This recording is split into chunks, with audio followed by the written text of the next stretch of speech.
Black Panther game canceled by EA. Team included former Sweet Baby Inc. dev who bragged about not hiring white people. Yep. Yep. So I actually remember who she is. You might recognize her when we get to her in a bit in this video. But, wow. Yeah, who could have guessed that this would happen? Who could have guessed? Electronic Arts has officially canceled its Black Panther video game and shut down Cliffhanger Games, the studio created to develop the project. Announced in 2023, the title had been in early development with no gameplay footage or ever released. Yeah, still in early development, so they canceled it pretty early. Let's see, what do they have to say? In a memo obtained from the president of EA, Laura Miele. So let's see, what does she have to say? We are making these changes to sharpen our focus and put our creative energy behind the most significant growth opportunities. Okay, so what she means is she thinks this studio isn't going to make any money, is probably going to lose them money. So they're going to focus on the studios that will actually make them money. That's what she meant there, in case you're wondering what she's actually saying. Cliffhanger Games was led by Kevin Stevens, formerly of Monolith Productions, and included veterans from God of War, Call of Duty, and Halo. The game was described as a definitive and authentic Black Panther experience, but development was reportedly still in the early stages. There she is. You might recognize that face right there. Oh, geez. Hiring controversy. Former Sweet Baby Inc. employee sparks backlash. Public scrutiny around the project intensified following the hiring of Donnie Lalanders. Sorry if I butchered your name. An associate narrative designer and former Sweet Baby Inc. contributor. In a resurfaced 2021 panel discussion from the game devs of Color Expo, Lalanders bragged about having no white developers working on her indie game Validate. Yeah, let's see if we can find the quote. Saying that white people in the industry are just like me. Wait. And I know the best way is I wanted to. We have no white people on our team. There it is. Validate has a team of mostly all people of color. We have no white people on our team. I did that because I wanted to create a safe environment. And I know the best way for an environment to be safe is to be around people who are just like me. And I'm not saying that white people in the industry are creating unsafe environments. I'm not saying that. That is not what I'm saying. I am saying that sometimes it is hard to work with white people because they think that something may be okay, but it was really a microaggression. All right, that's enough of that. I can feel my IQ dropping in real time. I could feel my brain cells just disintegrating within my head. But yeah, that's it. Imagine. I know I shouldn't have to say this. You already probably thought of this, but imagine the roles are reversed. Imagine it was a white guy saying, yeah, our team is all white because we want to have a safe space. Imagine the backlash. But it's okay when a black woman says that they only hire black people because white people create an unsafe work environment. That's totally fine and doesn't get backlash from the industry. But yeah, I can't even look at her face. It just makes me angry. She further explained that her decision stemmed from concerns over potential microaggressions. Yep. Well, she's gone now, so thank God for that.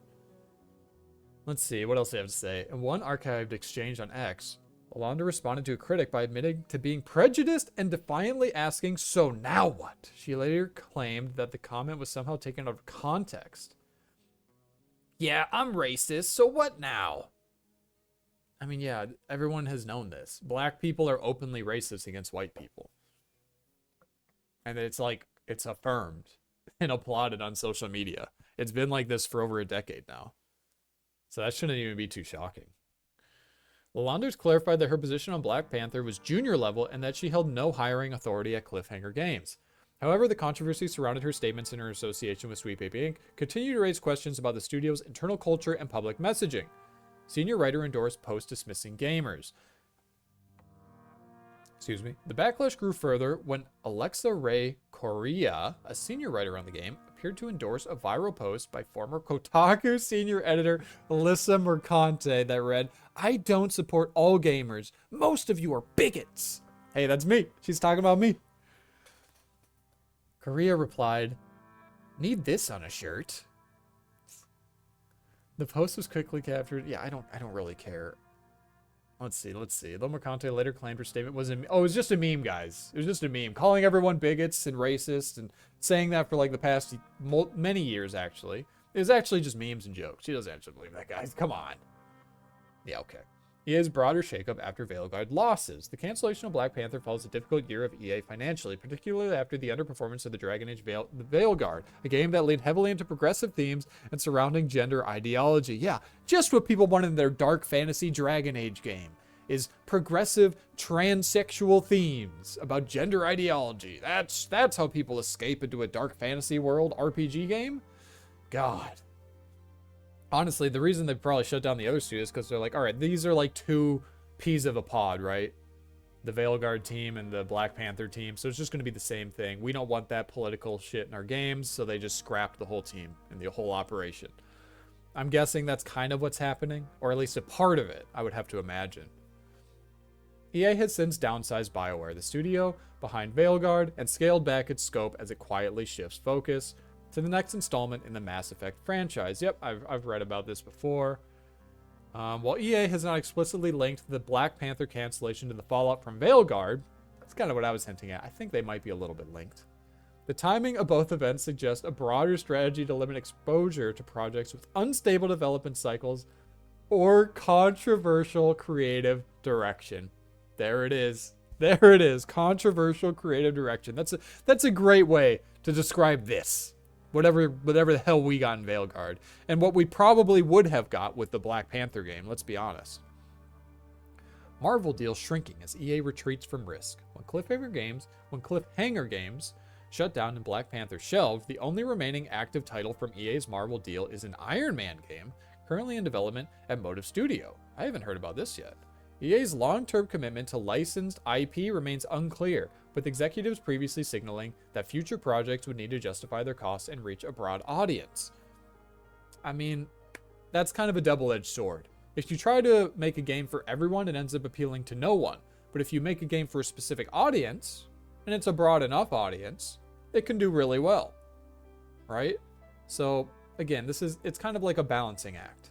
Because so many of these investors are like, oh, just make a battle royale game. Everyone loves Fortnite. It'll appeal to everyone.